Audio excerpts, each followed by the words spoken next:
Alors, très, très brièvement,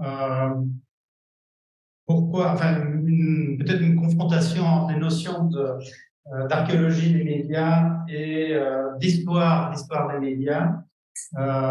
Et un mot sur peut-être l'origine de mon site. Bon, j'enseignais l'histoire de la télévision à l'époque à l'Université de Bruxelles. Et j'ai voulu savoir à partir de quand a commencé la télévision et quand a-t-on commencé à parler de la télévision. Et j'ai repéré, à travers des ouvrages de référence de l'époque, ce qui était présenté comme la toute première brochure publiée sur le projet de vision à distance utilisant l'électricité et le sélénium, hein, dont on venait de découvrir le caractère photosensible. Cette brochure a été publiée par un professeur de l'université de Porto, Adriano Paiva. Et bon, j'ai pu, dans des circonstances un petit peu magiques, trouver un exemplaire de la brochure qui était évidemment très, très rare. Alors là, tout le texte est très, très technique, mais ce qu'il y a des derniers paragraphes de sa brochure, d'un article qu'il a publié d'abord en portugais et qu'il a fait traduire en français, il parle du téléphone et du télétroscope, qui est le terme qui commence à être utilisé pour désigner l'appareil de vision à distance. Il dit, avec ces deux merveilleux instruments, fixe sur un point, l'homme déploiera à toute l'extension du globe les facultés visuelles auditives, l'ubiquité ne sera plus une utopie, elle sera une réalité parfaite. Donc, de Paiva va anticiper, il y a un texte de Paul Valéry sur la télévision dans les années 30 qui parle de l'ubiquité. Bon, c'est déjà chez de Paiva, et il y a déjà aussi l'idée des technologies comme prothèse du corps humain, qui sera un des grands thèmes de Marshall McLuhan dans les années 60. Alors, si on prend les historiens classiques français, enfin les historiens des années 80, Pierre Albert, par exemple, et Tudès, qui était le grand historien des médias des années 80, Jacques Perriot, qui a fait l'archéologie des médias avant Hitler, il a publié l'archéologie de l'audiovisuel. Leur passage sur ce qu'il dit sur cette période de la fin du 19e siècle sont très, très, très flous et, à vrai dire, bourrés d'erreurs. Par exemple, Perriot nous dit que Edison a inventé un téléphone et ce n'est pas du tout pas du tout. Alors, depuis, il y a eu quelques contributions françaises sur l'histoire de la télévision, la préhistoire de la télévision.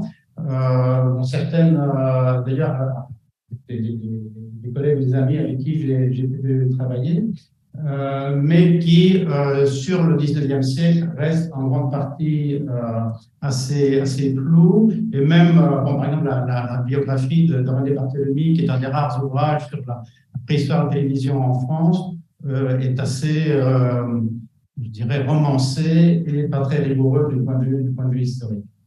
Alors, les ouvrages vraiment de référence sont des ouvrages d'ingénieurs anglo-saxons, Abramson et George Steer et Richard Burns. Ce sont les trois ouvrages que j'ai utilisés au départ et qui fournissent des bibliographies, qui fournissent des analyses, mais qui sont des ouvrages d'ingénieurs et qui accordent finalement peu d'importance à la dimension de l'imaginaire, des usages, etc. Et c'est en cela que je trouve que l'archéologie des médias, au sens où on aperçoit maintenant quelque chose de très, très intéressant, parce que elle dépasse l'analyse strictement technologique. Elle critique aussi la vision un petit peu téléologique qui est en général dans les histoires des ingénieurs qui cherchent à montrer que ce qui existe au moment où ils écrivent devait arriver et néglige les médias morts, les médias qui n'ont pas réussi. Il y a aussi toute la dimension d'analyse de la perception, l'analyse des rapports entre médias et démarches artistiques qui est intéressant.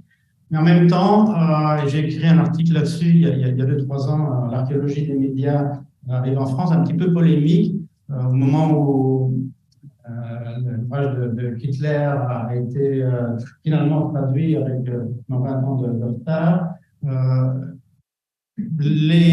L'archéologie des médias a un peu tendance, c'est déjà le cas chez McLuhan, à faire des médias le moteur de l'histoire.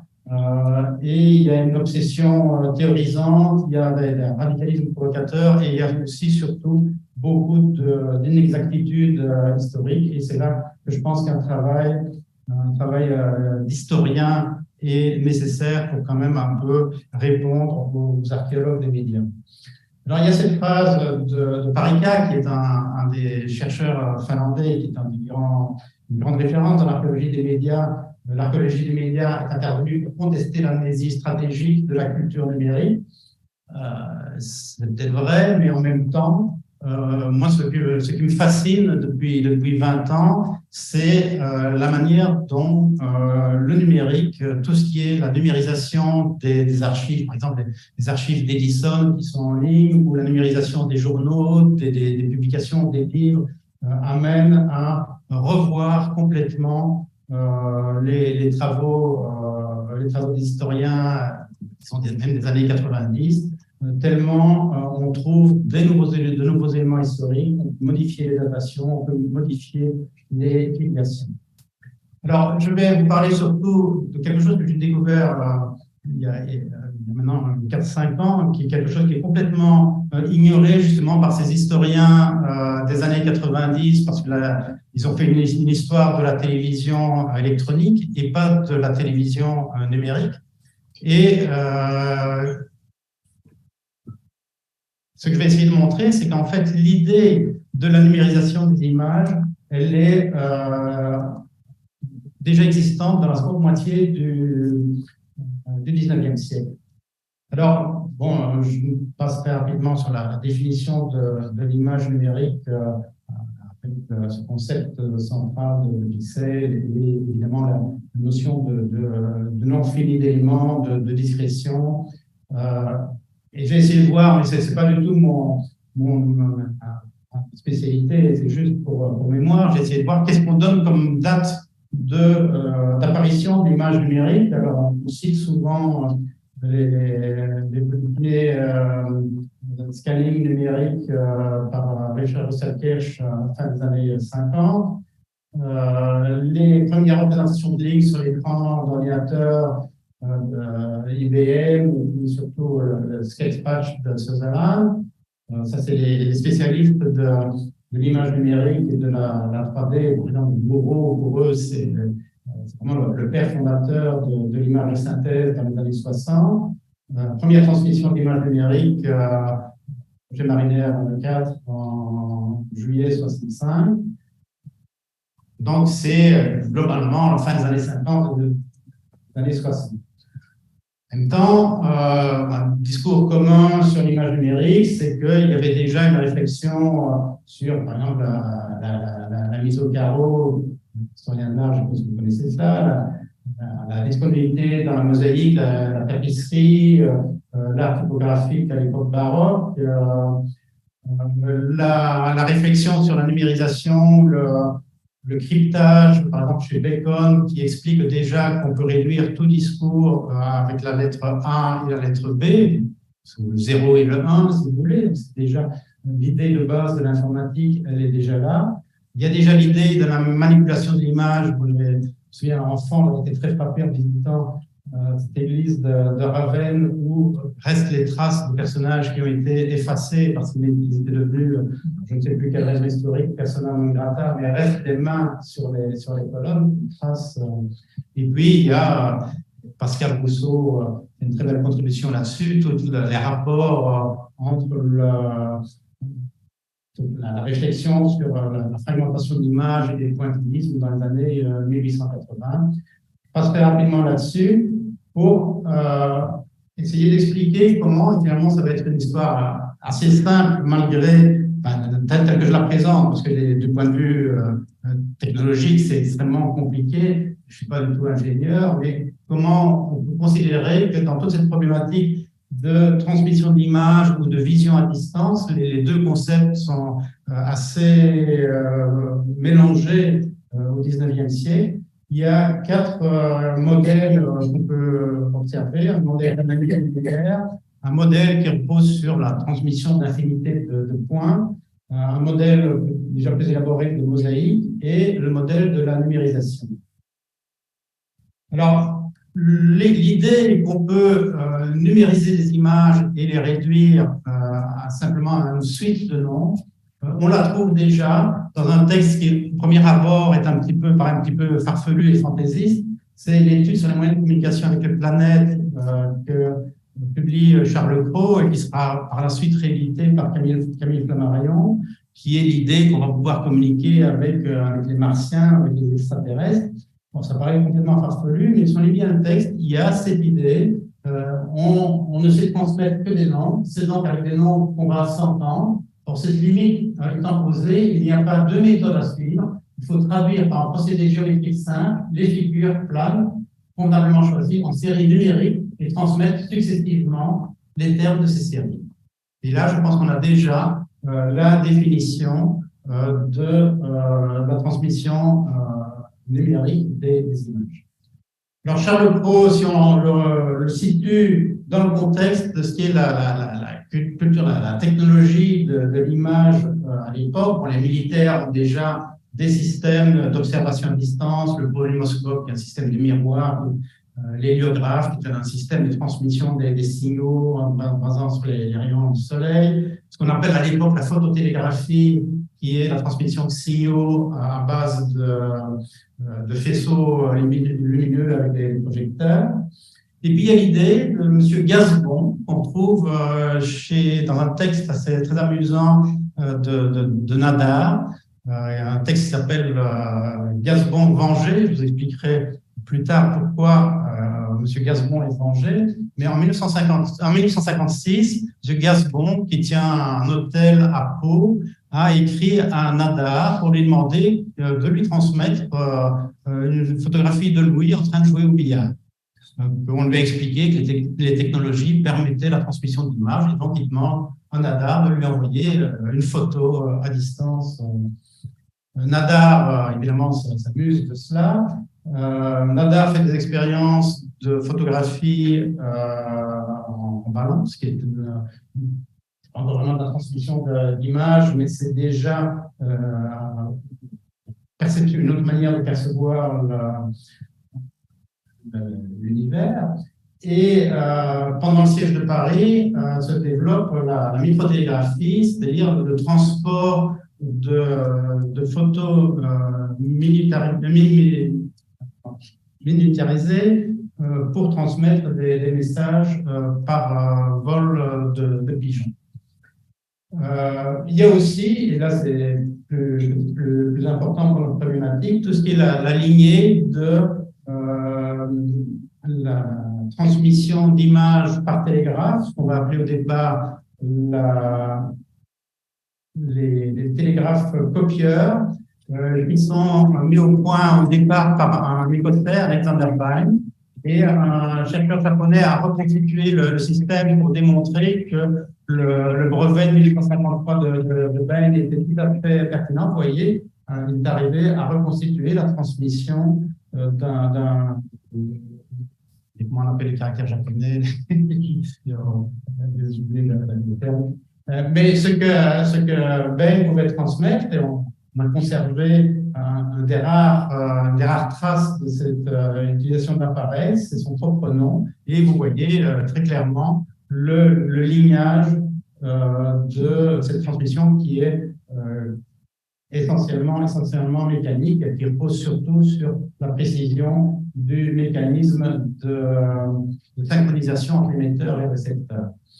Alors, Becquerel propose un système assez similaire. Il y aura des procès de priorité entre les deux. Becquerel appelle son appareil le copying télégraphe, et les mauvais plaisants disent oui, c'est parce qu'il a copié le système de Bain, et vous voyez que les résultats sont tout à fait similaires, c'est-à-dire simplement des noms qui apparaissent sur les lignes, et une maison, c'est les rares traces qui subsistent de cet appareil. Dans le même ordre d'idée, mais un petit peu plus tard, il y a un Italien mais qui va travailler en France, Giovanni Caselli, qui va mettre en place le pantélégraphe, que vous pouvez voir au musée du CNAM, qui est aussi un système de transmission d'images avec une analyse ligne par ligne.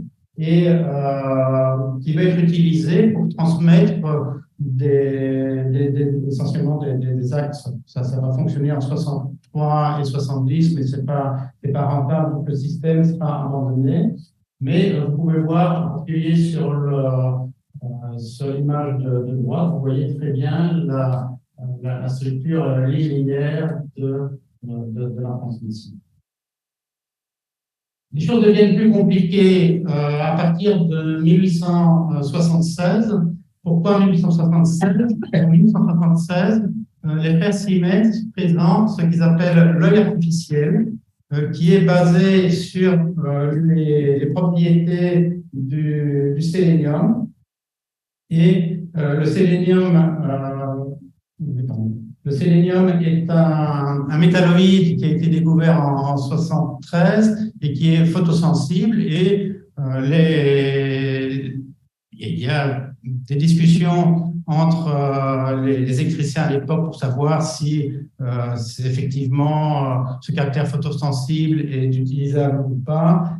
Et Siemens les frères Siemens vont arriver à montrer que oui, qu'on peut avoir un œil électrique qui peut capter ces modifications de la lumière et donc la traduire en intensité électrique. Et à partir de là, toute une série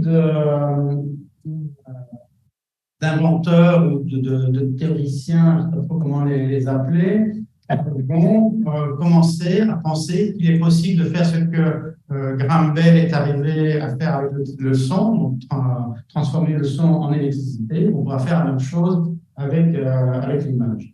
Et par exemple, vous avez le dessin que vous retrouvez dans le notebook de George Carey. Vous voyez tout à fait qu'il s'est inspiré de l'œil électrique de Siemens.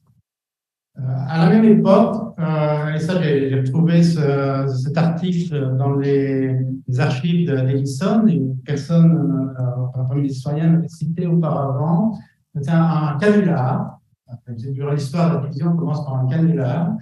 C'est l'électroscope où un journaliste de New York Sun décrit un appareil qui vient d'être démontré et qui permet de transmettre les images à distance. Et ce qu'il y a d'extraordinaire dans ce texte, c'est qu'il liste toute une série des applications qui vont être celles de la télévision et même d'Internet. Il commence par la possibilité pour un marchand d'exposer ses biens à distance dans le monde entier. C'est la publicité, le téléachat. La possibilité de diffuser rapidement dans le monde entier le signalement des criminels en fuite. Et ça va être l'obsession récurrente chez pratiquement tous les inventeurs qui travaillent sur la phototélégraphie. La possibilité de voir à tout instant les personnes aimées, parents, amis ou épouses, ce qui peut avoir, c'est un des vieux thèmes du miroir magique qu'on trouve dans la littérature antique, la littérature médiévale, la littérature romantique, mais c'est aussi déjà la notion de surveillance privée qui se dégage. La possibilité pour les artistes de conserver leurs œuvres tout en les exposant à l'étranger. La possibilité de consulter à distance la page souhaitée d'un livre, ça c'est Gallica. La possibilité de transmettre des documents manuscrits, ça c'est la télécopie, le fax. La possibilité en combinaison avec le téléphone de transmettre des conversations en voyant son interlocuteur, ça c'est Skype ou Zoom. La possibilité de diffuser des spectacles. Et à ces différentes fonctions, Kate Field, qui est une journaliste américaine que Graham Bell a engagée à Londres pour faire la promotion du téléphone, c'est la première contribution d'une femme à l'histoire de la télévision. Elle imagine la diffusion des débats parlementaires, parce qu'à Londres, les femmes ne peuvent pas assister aux débats parlementaires. Et donc, elle dit, pour nous, ce sera un grand progrès. En Puck, qui est un magazine satirique aux États-Unis, imagine un correspondant qui va couvrir la guerre de Crimée avec un téléphone et un électroscope. Et c'est amusant, si vous voyez le dessin, il imagine que le câble du téléphone, en fait, c'est une sorte de tuyau. Et puis, l'abbé Moignot, qui est un des grands vulgarisateurs français pop, va dire que ce mot électroscope n'est pas correct et va lancer le terme télélectroscope qui va devenir beaucoup plus fréquent. Alors, Voilà, un autre miracle de l'histoire de mon site, c'est qu'en octobre 2001, j'ai été contacté par la galerie Swan, une galerie de vente aux enchères à New York. Ils me disent on propose le notebook de George Carey et c'est votre site qui nous a permis d'identifier l'objet. George Carey est un arpenteur à la mairie de Boston et qui va publier, on le connaissait uniquement par deux articles qu'il avait publiés dans Scientific American. Et le notebook permet de reconstituer un peu l'évolution de sa pensée. Au départ, lorsqu'il pensait utiliser les cellules de sélénium pour analyser le passage de Vénus, ou plutôt dans l'application en astronomie. Oui, voilà, et son idée, l'idée de base de Carey, c'est on va assembler des cellules de sélénium et pour chaque cellule, il y aura un fil qui permettra de transmettre le signal lumineux. C'est évidemment quelque chose d'absolument utopique. Quelqu'un, c'est dommage qu'on ne voit pas encore, quelqu'un, je ne sais pas comment il s'appelle, Moore, dans les années 20, dira oui, c'est une multitude de fils. Charles Jenkins, qui va être dans les années 20, un premier réellement réussir la transmission d'images, lui, on trouve dans son livre cette photographie non datée, mais qui date probablement de ses premières expériences vers 1995, qui est un capteur avec des cellules de cellules.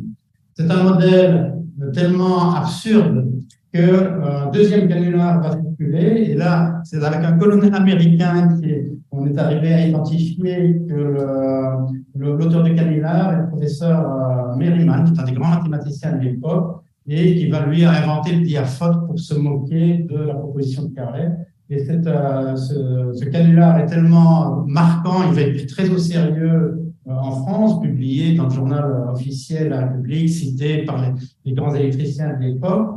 Et le canular est tellement marquant que en 1996, Graham Bell l'évoque encore dans une interview.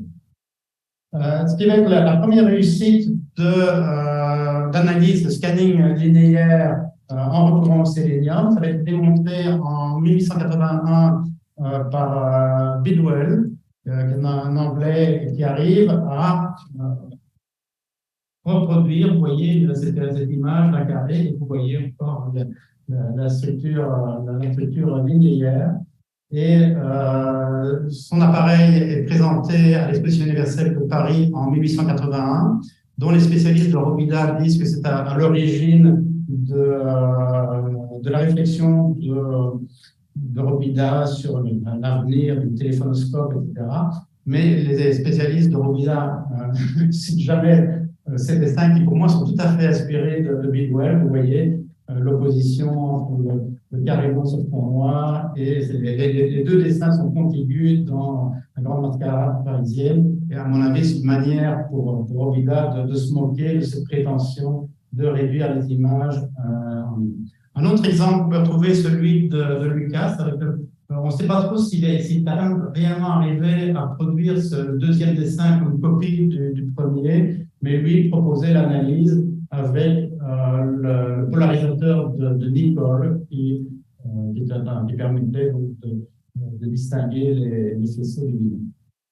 Alors, les deux modèles d'analyse linéaire qui vont émerger, c'est la proposition qui est la plus connue, le disque de Nipkow, donc l'analyse à partir de disques percés, qui va être concrétisé dans les années 20, notamment par John G. Bird,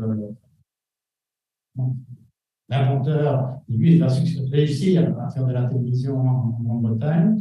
Et le modèle alternatif est celui de l'analyse par tambour de miroir, qui est théorisé en 1882 par Atkinson. Et vous voyez que son petit tambour de miroir est conservé dans quel musée en Angleterre, et surtout théorisé ici en France par Lazare Weller, un des hommes les plus riches de France à l'époque, qui a fait fortune dans le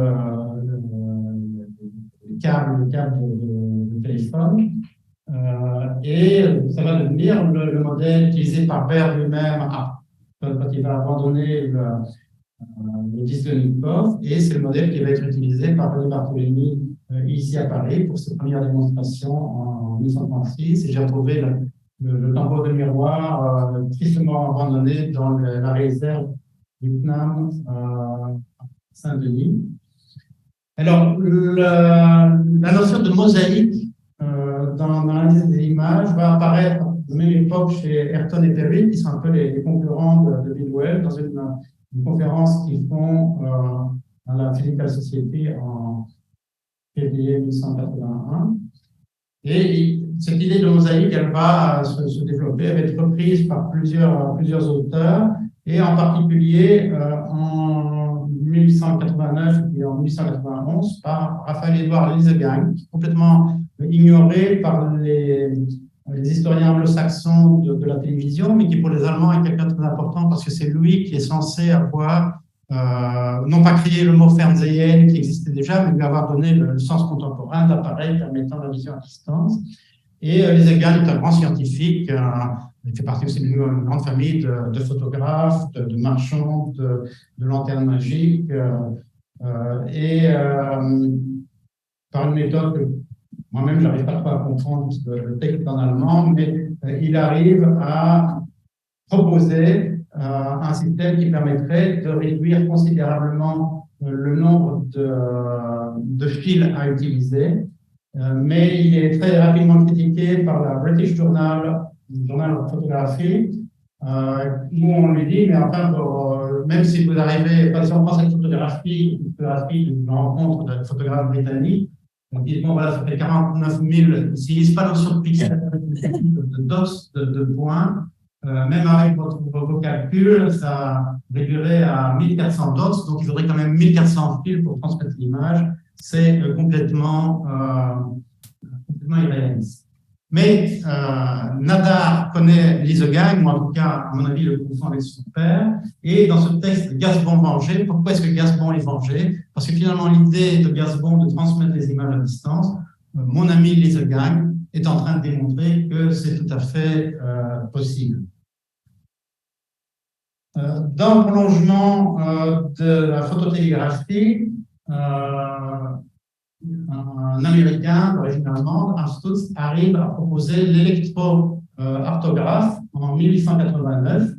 Et là, c'est un système qui est inspiré du phonographe cylindrique d'Edison, c'est-à-dire un système de gélatine qui, en reproduisant le relief de l'image, permet de transformer l'image en signal électrique. Et ça fonctionne. Voilà les premières et très rares images qui ont été produites, transmises sur 20 miles par l'appareil de Armstrong. Et Scientific American Supplement commente en disant on peut à peine appeler ça des images. Mais au point son appareil apporte de perfectionnement et arrive à produire cette photographie, il a appelé la photo de Vincent Dubois, mais c'est la seule photographie de l'appareil perfectionné qui existe, on n'en trouve aucune autre, donc l'appareil n'est pas vraiment fonctionnel. Et vous voyez, dans Smithsonian Edition, on retrouve les clichés qui ont été offerts par Armstrong. Donc, dans les années 1880, on n'est pas très loin.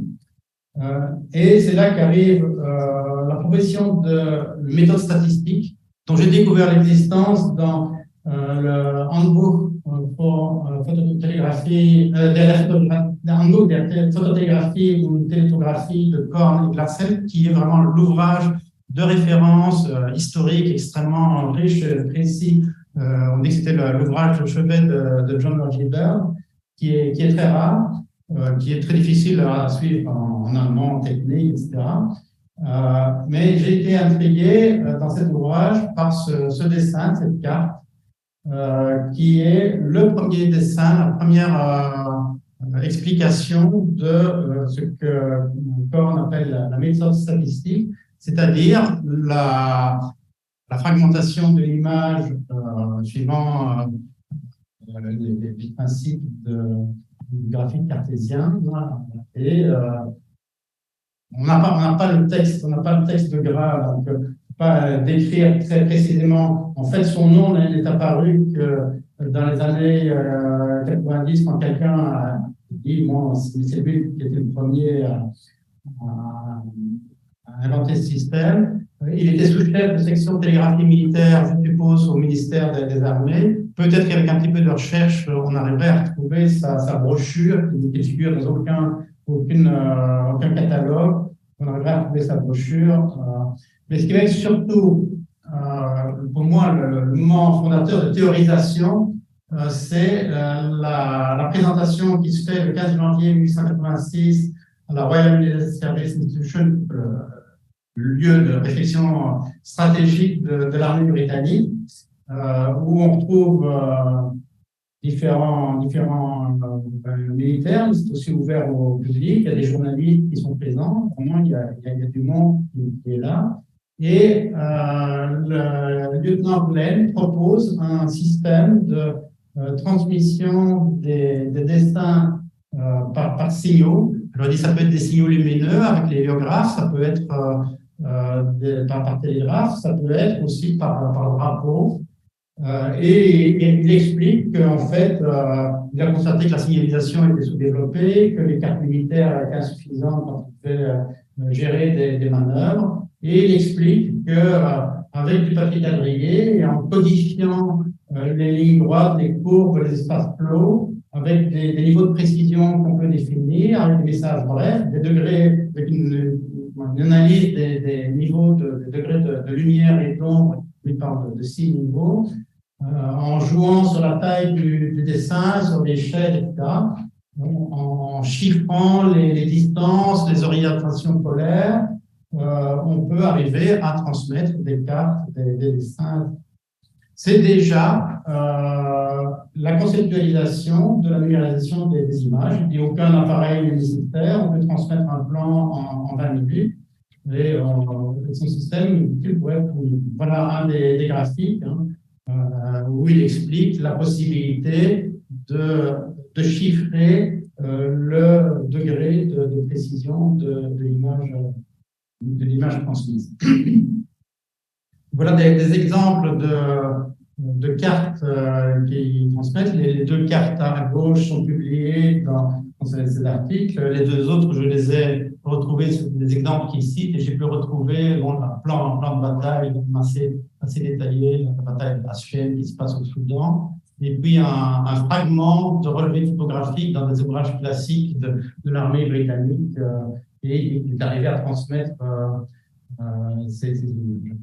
Et quelques jours plus tard, son collaborateur, le lieutenant Wilkin, publie un autre article avec plus de précision technique et où il reproduit cette image du colonel Butler, qui a été le colonel de leur unité, qui est décédé quelques mois plus tôt.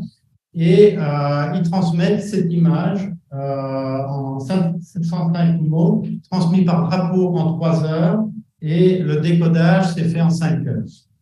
Et Wilkin dit, je ne sais pas combien de temps mon collègue Glenn a mis pour faire le codage, mais c'est pour moi la première photo numérisée, transmise dans l'histoire. En fait, la photo est basée sur déjà une photo gravée dans un journal, et on a l'impression qu'il y a des lignages derrière, mais Willing explique que le lignage vient des techniques de production dans le magazine et ne figurait pas dans le dessin, la photographie telle qu'il a été reconstitué. Donc, vous voyez, au milieu, c'est à gauche la photo d'origine, au milieu, c'est la photo telle qu'elle a été reconstituée après le chiffrage, et à droite, c'est la photo retouchée pour qu'elle soit plus agréable avec, qu'elle soit plus liable. Et vous voyez à gauche le petit graphique expliquant les six niveaux de teinte.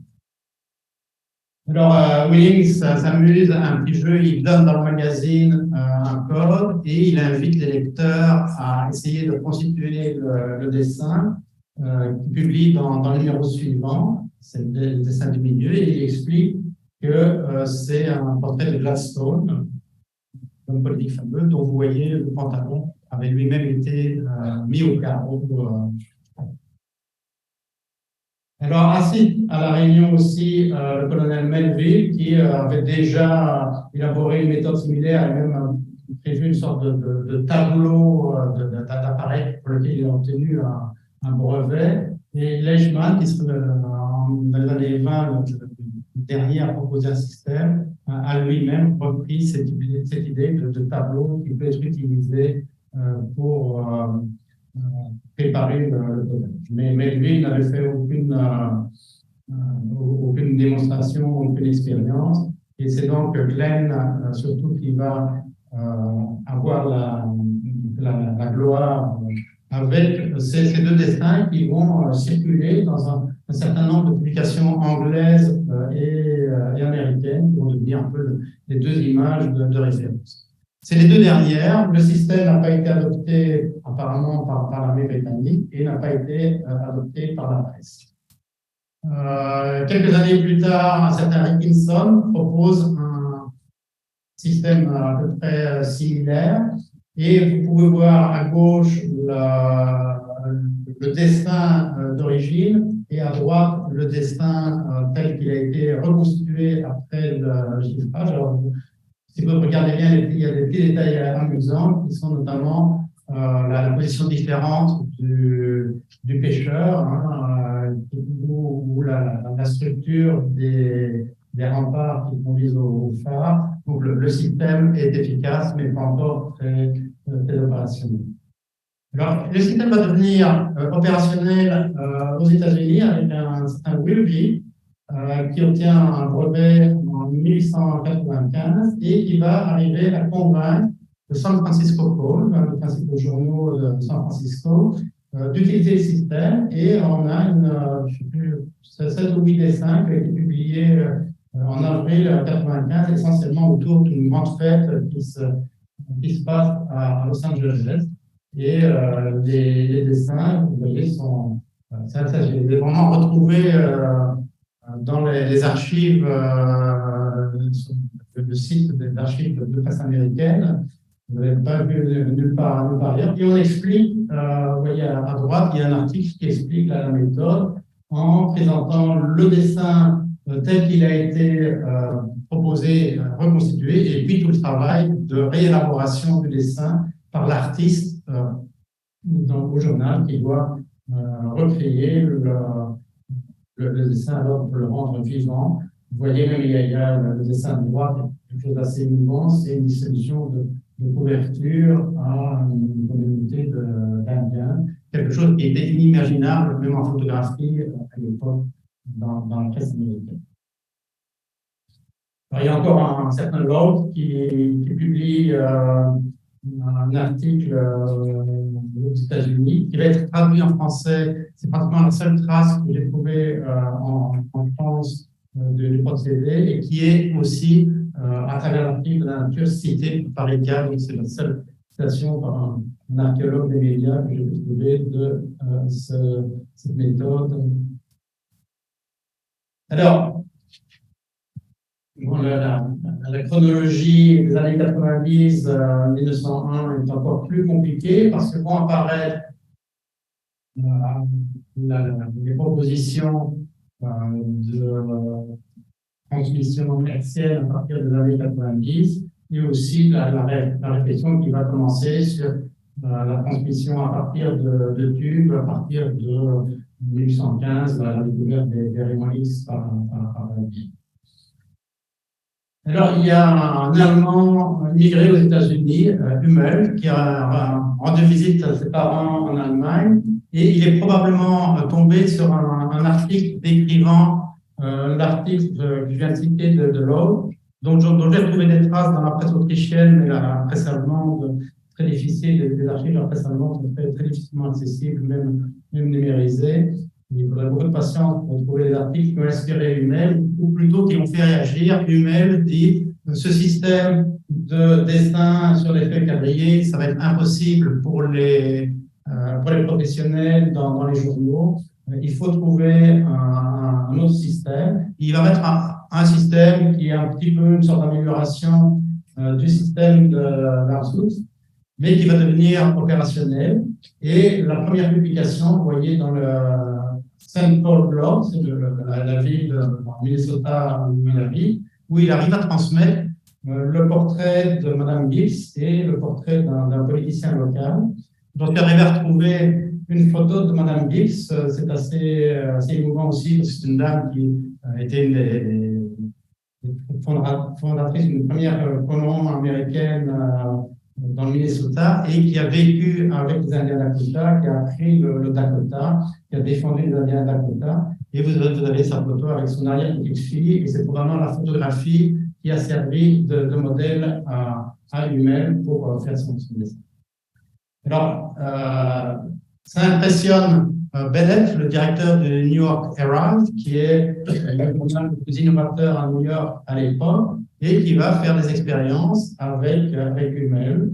Et la première publication d'un dessin dans le New York Herald, c'est celle d'un criminel dont le procès est en cours, accusé d'avoir assassiné sa femme dans une cuve à préparation de saucisses avec du détergent à lessive. Donc, c'est vraiment un procès qui intéresse toute la presse à l'époque, et pouvoir transmettre son image en direct est quelque chose de considéré comme révolutionnaire.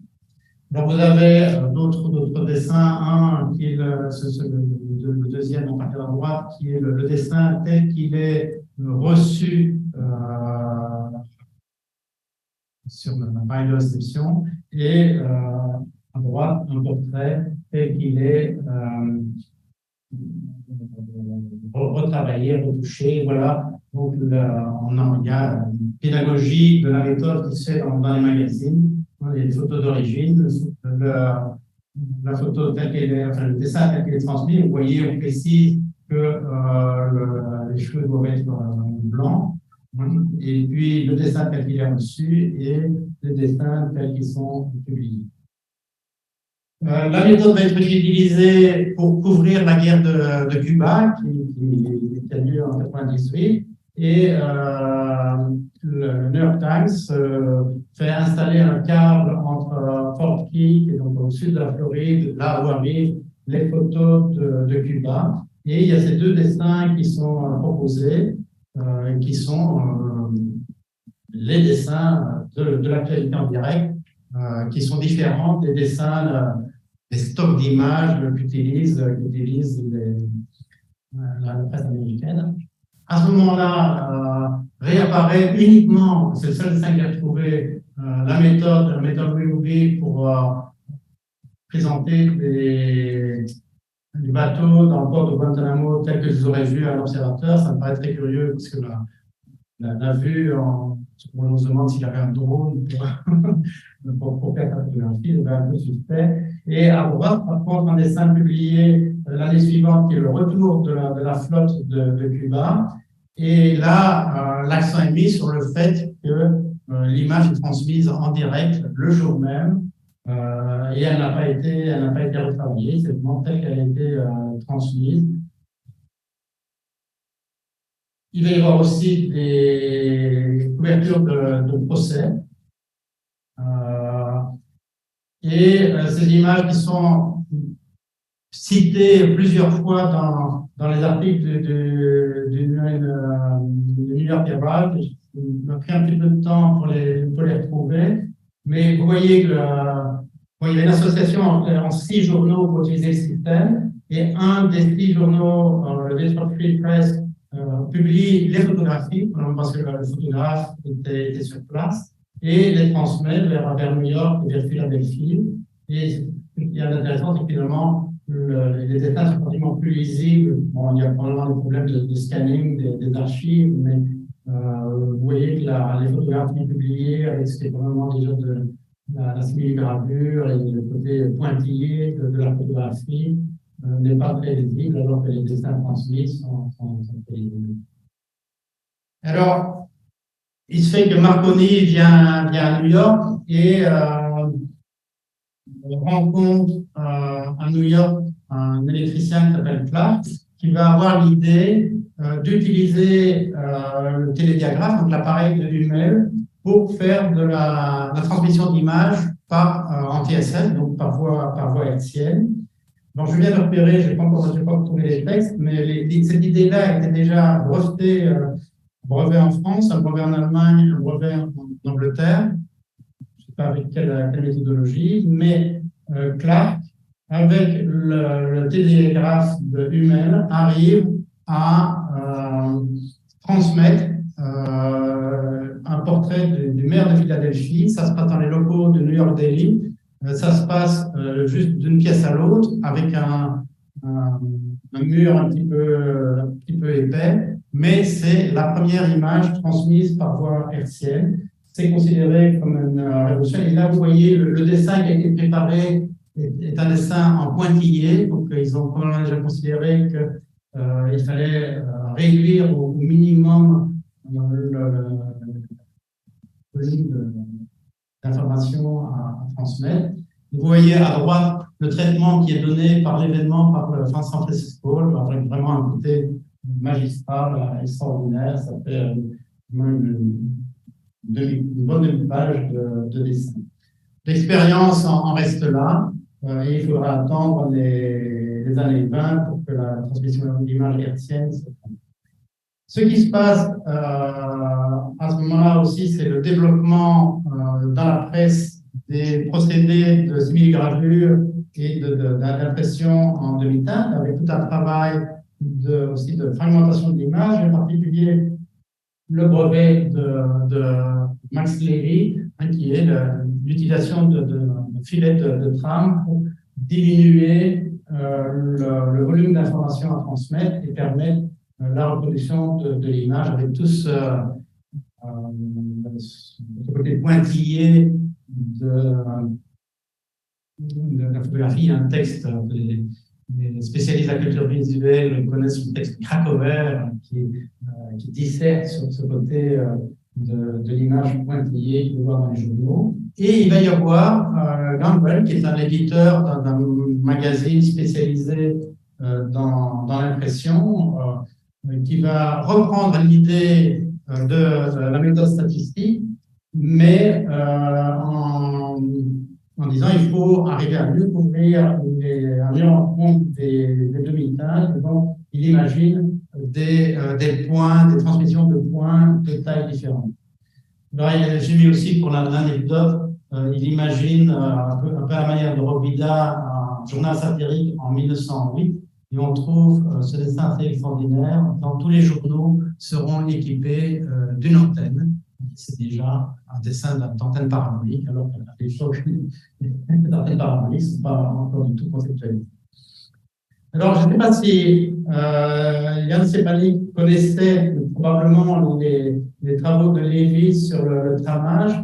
Alors, Jan Štěpánek va être aussi un personnage mythique dans la presse internationale, européenne et américaine en 1998. C'est le héros. Il y a 2 textes de Mark Twain sur lui. Mark Twain l'a rencontré à Vienne. Mark Twain l'appelle l'Edison autrichien, mais les Polonais sont curieux parce que Štěpánek en réalité est polonais. On va l'appeler l'Edison polonais. Alors, il y a un dessin que vous pouvez récemment vu probablement à la photographie. Vous voyez, c'est intéressant parce qu'on voit, c'est un dessin qui apparaît dans un journal du fin fond de Tennessee, donc c'est-à-dire l'écho qu'a eu le personnage Štěpánek, et vous voyez qu'il a des papiers quadrillés. Vous voyez à droite le dessin de son appareil. Alors, ce n'est pas très clair. Est-ce son appareil, son téléscope qui permet la vision à distance, mais est-ce que c'est l'appareil qu'il a mis au point, qu'il a breveté, qui lui était opérationnel, qui était un appareil qui permettait de transmettre les modèles pour la tapisserie la méthode Jacquard, qui permettait de photographier les modèles et de les transmettre. Ce n'est pas très clair, mais vous voyez aussi qu'il y a un rouleau de papier quadrillé. Et il y a un texte chez Panic qui est publié en France, dans la revue Le Génie civil, expliquant son brevet de système de transmission des modèles Jacquard, et ça repose sur un principe de diaphragme qui permet de fragmenter les dessins à transmettre et donc aussi de réduire le volume d'information. Et il y a à droite la photographie d'une tapisserie réalisée avec son système qu'il a offert à l'empereur François Joseph. Alors, Stepanik obtient un brevet dans plusieurs pays, notamment en Grande-Bretagne, pour ce télétroscope qui est censé transmettre des images et permettre la vision à distance. Les deux fonctions sont annoncées, et ça repose aussi sur le système, vous avez à droite les petits carrés qui expliquent que l'analyse peut se faire de manière linéaire ou de manière numérisée avec un système de quadrillage. Alors, chez Panic, je vous disais, à une gloire internationale, j'ai repris ces dessins parce que je les trouve absolument fabuleux. Il avait annoncé qu'il serait à l'exposition universelle de Paris et qu'on pourrait voir à l'exposition universelle de Paris non seulement les éléments d'exposition, mais aussi la flotte française dans le port de Toulon. Alors, vous avez le Trans Pacific, vous voyez cette magnifique mise en page. Vous avez à droite la captation à Paris, avec le détail. Vous voyez que c'est assez amusant parce qu'ils ont fait représenter ce qui est en fait le système de Carrel, c'est-à-dire le carré avec des milliers de fils. Ce n'est pas du tout le système de chez Panic. Et à gauche, la projection qui se fait par l'arrière de l'écran dans une salle d'opéra, plus de cinéma. Nous, on est en 98, donc on est 3 ans après le cinématographe. Et vous avez à droite une autre publication où on voit la transmission de l'image des permis. Là, c'est présenté plutôt dans une salle de conférence avec un écran posé sur la. Alors, évidemment, ce système ne fonctionne pas, et c'est Panic ne sera pas à Paris, mais c'est quand même quelqu'un de très sérieux et qui sera un des premiers à expérimenter la photographie en couleur au même moment que les frères Lumière. Parmi les propositions farfelues, celle de Frank Close, qui est vraiment un illuminé, qui pense avoir découvert un système avec des rayons qu'il aurait découvert lui-même, et puis il dit mais c'est les rayons X, et qui devient aussi, ça fait 2 ans, en 96, c'était 2 ans en Britannique, mais il devient aussi une gloire. Il y a de nombreux articles de presse sur lui. Et à la même époque, Dunger, qui est un médecin qui prétend avoir mis en place un téléphote en base de rayons X. Et en fait, aucun ouvrage de la télévision ne parle de cet appareil, mais j'ai été contacté par son arrière-petite-fille qui me dit « J'ai une photographie de mon arrière-grand-père avec son téléphone, est-ce que vous pourriez investiguer sur lui ?» Et j'ai fini, après plusieurs années, à retrouver quelques articles dans la presse américaine. Bon, mais là aussi, c'est une découverte que j'ai faite il y a 15 jours, qui n'est pas du tout citée dans les ouvrages vraiment techniques. C'est un autre projet de télévision recourant aux rayons X, mais j'ai transmis ça à un ami ingénieur qui s'intéresse à cette question et qui me dit bon, ça ne fonctionnait probablement pas, mais la position elle est tout à fait argumentée et sérieuse. Alors, on en arrive, et je vais être très rapide à terminer, je pense que le temps passe. Les progrès de la phototélégraphie au début du XXe siècle, Korn arrive finalement à réaliser, donc c'est un ingénieur, un inventeur allemand, il arrive à réaliser la transmission de photographie avec ce fameux sélénium à partir d'un système de cylindres.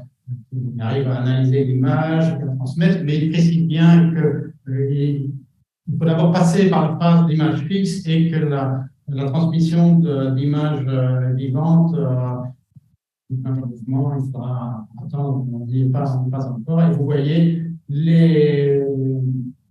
la progression des images qui arrivent à transmettre en 1902, simplement des dessins, 1904, une première photographie d'un individu, 1906, une jolie femme, et puis 1911, il arrive à transmettre vers le Paris une photographie mais alors, il analyse lui-même les défauts de son système et fait publier, notamment dans la nature, vous voyez les problèmes qui viennent de la transmission des interférences qui manquent à la transmission sur les réseaux. L'image en bas, qui est un peu plus tardive, c'est un système où il commence à explorer les systèmes tramés. En France, deux inventeurs travaillent plutôt des systèmes qui sont les prolongements de ceux d'un source, et Belin va arriver à imposer le modèle du bélinographe. Je ne vais pas développer ici. Je reviens à ce que sont les évolutions de la méthode statistique. Il y a des théoriciens italiens, allemands, qui font breveter des systèmes qui cherchent à tenir compte des nécessités, un peu comme Campbell avait proposé, des systèmes de demi-teinte avec des tailles de points différents, donc des systèmes intermédiaires, des systèmes de code pour indiquer quelle taille de points il faut utiliser. Toujours dans la même lignée, Stolfi et Vissiri, vous voyez un portrait de John Rockefeller qui est arrivé à télégraphier, mais tous ces systèmes restent purement expérimentaux, ils ne sont pas utilisés. Mais il y a un certain Laurent Leishman qui présente un système, deux systèmes différents en 1917 et surtout celui de 1919, où il reprend la codification, mais uniquement codification avec des lettres et codification des niveaux de teinte. Et vous voyez les différents stades du processus avec le portrait de jeune femme. Alors, l'article d'Isakon, qui à mon avis était un ami de Leishman, et ils étaient tous les deux de Bouddha, et donc je ne suis pas étonné qu'ils étaient tous les deux mormons. L'article, à mon avis, exagère très fortement le succès du système auprès de la presse. L'article cite la photo de gauche et l'incendie qui a eu lieu le listing le 21 novembre 1919, et il dit toute la presse a repris cette photographie. En fait, en passant en vue, les journaux qui sont disponibles dans les bases de données américaines, j'ai juste retrouvé un exemple, qui n'est pas le jour même, mais qui est 4 jours plus tard. Et vous voyez que c'est intéressant, la différence de traitement. Il y a là aussi un aspect de recréation par un dessinateur dans la rédaction du journal, qui, à partir du message transmis, va modifier ou réélaborer les images. Un système qui va être opérationnel, et c'est celui qui a présenté Jonathan Dentler à la première session de séminaire, c'est le système Bartlen, qui est un système qui lui permet l'automatisation du codage, qui est la transmission par bande perforée, et qui lui va être opérationnel dans une liaison entre Londres et New York entre 1922 et 1929, avec différentes photographies qui restent, qu'on peut retrouver dans la presse. Pour ça, je vous renvoie à l'article de Dentler qui a traité le sujet beaucoup plus en profondeur que moi. Korn va vraiment se convertir à la méthode statistique, qui va rebaptiser la méthode indirecte, en faisant la description des avantages opérationnels, le fait que le balayage de la production se font indépendamment de la transmission, donc il y a un gain sur les coûts de transmission. et il nécessite que le fonctionnement télégraphique est régulier, et donc il n'y aura plus ce risque d'interférence. Alors, je reviens à ce qui était la lignée des recherches sur les mosaïques de sélénium. Ça va pas très loin. Voilà ce qui a été finalement la réussite la plus avancée par un Allemand, Römer, en 1909. Il y a un carré de 5 pixels sur 5, hein, ça fait 25 pixels, ça permet juste de transmettre une croix. Et il prétend, enfin, les articles sont très ambigus, qu'il va faire une transmission entre Bruxelles et Liège avec l'occasion de l'exposition universelle de Bruxelles en 1910. Je pense à Liège, je n'ai jamais entendu parler. Il faudra que j'aille fouiller dans les archives de l'Institut Montefiore à Liège, mais il y a dans la presse belge, j'ai analysé la presse belge de cette époque, il n'y a absolument aucun témoignage de l'expérience. Alors, il y a toujours en courant au sélénium, il y a quand même quelqu'un qui va arriver à mettre en œuvre ce que Abramson considère comme le premier système opérationnel, c'est Rigou, qui est un Français de La Rochelle, et qui va faire la une du supplément scientifique américain. Mais tout ce qu'il arrive à transmettre, ce sont des lettres, donc encore très peu efficaces. Aux États-Unis, Jenkins, qui est aussi un inventeur dans le domaine du cinéma, va lui réussir la première transmission hertzienne après celle de Clark de 1901. Et il arrive à transmettre des silhouettes. Vous voyez, c'est la première photographie dont on dispose de téléspectatrices sur un tout petit écran et avec une silhouette qui était transmise. C'était évidemment quelque chose considéré comme exceptionnel à l'époque. Et il va lancer la notion de radio movies, de cinéma transmise par voie hertzienne. Et il fait mettre en scène des petits spectacles. Vous voyez, il n'y a absolument aucun degré de teinte. C'est des silhouettes en noir sur blanc. Et il met aussi un système qui permet, avec son disque de scannage, un disque prismatique, comme il l'appelle, de transmettre des pellicules de films. Mais je ne sais pas du tout, je ne pense pas du tout que ça a été opérationnel. C'est resté au niveau de la photographie. Par contre, celui qui a réussi alors réellement à transmettre des images des Donald Greenberg, et c'est un des miracles de l'histoire de la télévision. Un petit spectacle, quelques minutes, a été enregistré sur un disque. Il n'y avait pas de système de prise des disques, mais Don Marley, l'ingénieur écossais, est arrivé à décoder cette image qui conservée sur le disque, l'image en ligne, qui a été diffusée dans les années 30 en utilisant pour l'analyse des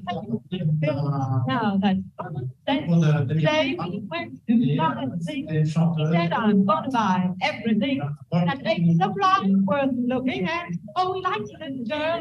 Qui chantaient.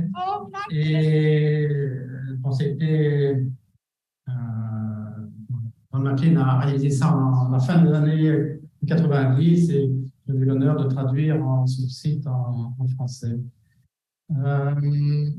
Alors, ce qui va devenir réellement à l'origine de la télévision telle qu'on la connaît, qu'on l'a connue, la télévision catholique, les premières images cathodiques sont réalisées par Mac Dickman. Alors, Mac Dickman était l'assistant à Strasbourg de Ferdinand Braun, qui était un électricien qui travaillait à Strasbourg. L'époque de Strasbourg était ville allemande et c'était une des premières villes où a été mis en œuvre le courant alternatif. Et Ferdinand Braun avait mis au point un oscillographe qui permettait de mesurer les variations du courant alternatif. Et son assistant m'a dit, mais votre tube cathodique, vous pourrez aussi l'utiliser pour afficher des images. Braun était scandalisé, c'était un protestant très austère, et pour lui, la notion de Fernsehen c'était la notion télévoyance, de clairvoyance, et donc il ne voulait pas du tout être associé à ce type de mouvement obscurantiste. Mais Dickman est arrivé à produire ces 3 images, dont une chaude de bière et le nom de Brown, et c'était réalisé avec un stylet qu'on déplaçait sur un plateau. Ce n'était pas du tout une image captée, c'était une image dessinée en direct. Et bon, la télévision électronique va se perfectionner. Là, je ne vais pas du tout développer ça. On est bien incapable, mais on retiendra l'idée du modèle du scanning linéaire qui s'impose, que Zworykin va vraiment imposer après les exemples de télévision numérique. Les Allemands aussi travaillent sur la recherche du nombre de lignages le plus adapté techniquement possible et nécessaire pour une réception haute définition. Donc, vous avez à gauche les exemples allemands, il y a à droite les exemples que Zworykin publie dans son livre, et les graphiques réalisés par Hamilton, qui est Zworykin a chargé de déterminer le nombre de lignes idéal pour combiner le confort de la réception et les possibilités techniques. Alors, en 1936, il y a un certain George Eckart qui, je ne sais pas trop si c'est une plaisanterie ou si c'est une réflexion sérieuse, qui dit, mais on pourrait tout à fait charger un fonctionnaire des télégraphes de scanner des images carré par carré et de les transmettre et de les recomposer. C'est, alors que la télévision électronique existe, c'est la relance de la numérisation de l'image qui va s'imposer dans les années 90 avec les travaux, le MPEG-2, le MPEG-4 comme norme, les travaux du Digital Media Broadcasting et puis tout ce que vous connaissez. Alors, pour conclure, on peut dire qu'il y a eu un élan dans les années 80, en particulier dans les années 84-85 pour la notion d'élément d'image. On retrouve en 84, la même année, chez Nipkow, chez Glenn et chez Seurat. Et c'est en grande partie lié à tout le travail fait en photographie et sur la photographie en image. Le modèle de mosaïque de cellules sélénium n'a pas abouti, il était trop fragile. Le sélénium aussi est apparu comme étant particulièrement sensible pour transmettre des images. Le modèle de codification des pixels, donc la méthode numérique, contrairement à toute la recherche sur le sélénium, n'a pas de filiation. Les quelques auteurs que je viens de vous présenter qui écrivent sur le sujet ne citent jamais le fait que quelqu'un d'autre a déjà proposé cette idée, probablement parce qu'il ne les connaissait pas. Il n'y a aucun, mis à part Thorne, qui en fait une synthèse en 1911, mais bien incomplète, parce que Thorne, je ne cite pas du tout Glenn, qui est pourtant le théoricien le plus avancé. Et il y a finalement eu quand même 3 systèmes brièvement opérationnels. Alors, à cette réunion en 86, j'ai l'armée britannique, il y avait un colonel Pilkington qui avait mis en garde sur le côté très coûteux du caractère opérationnel de ce type de concept. Et finalement, il a fallu attendre le développement de la puissance de calcul des ordinateurs et l'invention des algorithmes pour arriver à rendre l'idée opérationnelle. Ça m'amène à penser qu'il faut reconsidérer l'importance de la phototélégraphie dans ce que les archéologues des médias appellent le tournant visuel.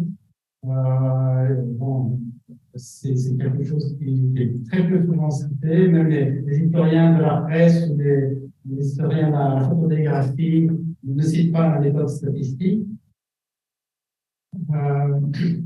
Je pense aussi que ça peut aider à la réflexion des archéologues des médias sur la définition de ce que c'est le numérique et sur la définition de ce que c'est le pixel. Il y a eu pas mal de discussions là-dessus. Alors, une des thèses clés des archéologues de médias, et Hitler en particulier, mais tout ça chez Virilio aussi, c'est le fait que toutes ces technologies se développent uniquement à cause de la nécessité de l'armée. Hein, Hitler a jusqu'à écrire personne n'a rêvé de la télévision avant que l'armée ne s'en occupe, ce qui est complètement excessif.